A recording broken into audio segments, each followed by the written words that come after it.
محاولة المنتخب الفرنسي في أول لقطة وأول كرة على الجهة اليمنى. هنا المحاولة على الضفة اليمنى والتسديد بعد ذلك، والكرة التي ذهبت إلى خارج أرضية الملعب عن طريق اللاعب دالي الرقم 15 من الجانب الفرنسي. دالي رقم 15 والمحاولة الفرنسية.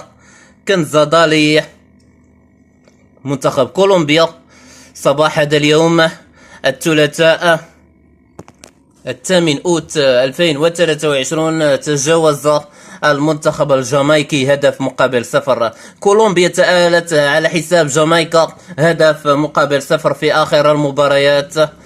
فرنسا أمام المغرب، فرنسا التي تصدرت مجموعتها بينما المغرب احتلت ثانيا وراء منتخب كولومبيا.